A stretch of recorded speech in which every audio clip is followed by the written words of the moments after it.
A day in my life as an OFW na nandito lang sa bahay. So ayan guys, yung video na yan is kagigising ko lang ng bonggang-bongga at tinatamad akong gumising guys.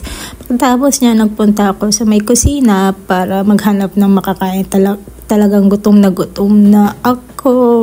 So, ang dami pala hugasan guys. Pagpasensyahan nyo na kasi masuunahin ko munang kumain ng breakfast bago natin hugasan yung mga things dyan sa may lababo. At pagkatapos nyan, ayan may plastic dyan guys, no?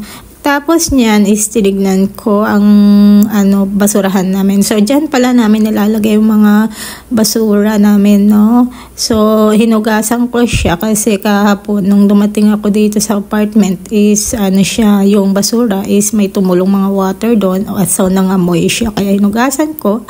At yan, ay binalik ko na siya ng bonggang-bongga. Tapos guys, kukuha lang pala ako ng plastic na ilalagay dyan.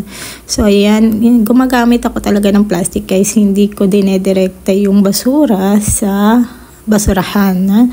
Pagkatapos yan is, takpan na natin at ipasok na natin sa loob at i-close na natin siya ng bonggang-bongga.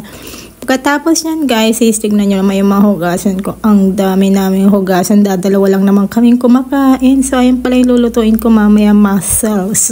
So ayan, binuksan na natin yung ref kasi kailangan ko ng milk. Ayan lang kailangan ko sa aking breakfast at kailangan ko rin ng coffee. So nakalagay lahat ng mga things namin sa loob ng cabinet guys, like kape, bigas, plato, mga kung ano-ano pa.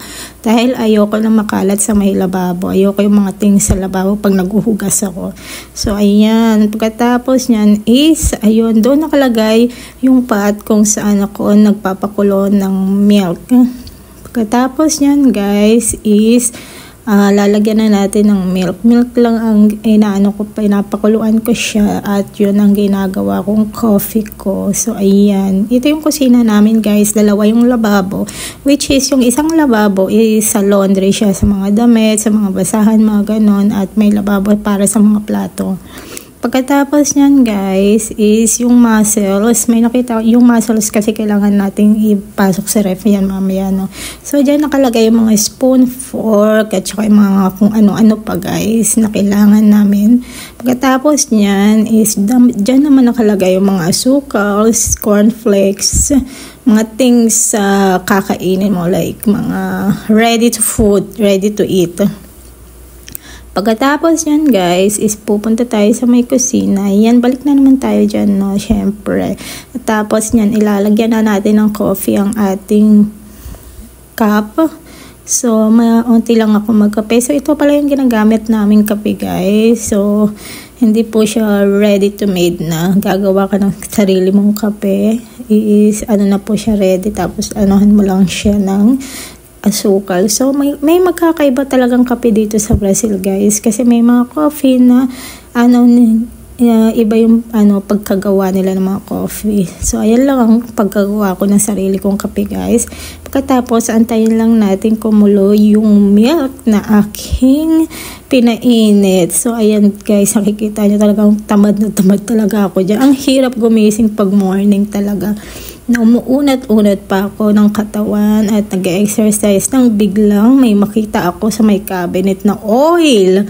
So pag nagluluto kasi ako guys, nagtatalsikan yung mga oils at nadadama yung mga cabinet na pupunta sa mga cabinet at lilinisan ko yan mamaya pagkatapos kong kumain ng breakfast. So pagpasensyahan nyo na guys ang aking boses, hindi masyadong bonggang-bongga ngayon. So ayan, antayin lang natin kumulo yung tubig natin. Hindi pala tubig, milk ko pala. Tantayin natin siyang kumulo ng bonggang-bongga. Pagkatapos niyan is, nang kumulo na siya is i-off na natin ang fire kasi talaga naman kailangan i-off ang fire at ilagay natin sa ating baso. Pagkatapos niyan is halu-haluin na natin siya ng bonggang-bongga. Pagkatapos niyan guys is kukunin ko lang yung breakfast ko which is bread. Ayan, umagahan ko. Tignan yung mukha ko talagang guys. Bagot na talaga ako. Tantok na antok pa ako niyan. Tapos pumunta tayo sa may dining table namin. So ayan, dyan pala kumakain guys. Dyan kami kumakain. Minsan sa harap ng TV. Pagkatapos niyan, uupo na ang senyora ninyo, madam ninyo. So, nakikita ninyo sa may table, may pera po siya na nakalapag sa tabi ko, guys. Kasi ang pera na yan is, ayan yung pinag-iipon-ipon namin every month. So, everyday talaga, guys, is nagpapasok kami ng pera. So, kada 5 is ipinapasok namin siya sa bangko. So, yung bangko, guys, pag nagpapasok kami ng pera doon is may profit siya. So, kaya ganun. So, ayan lang, guys. I hope na na-enjoy ninyo ang mini vlog for today's video. Bye-bye!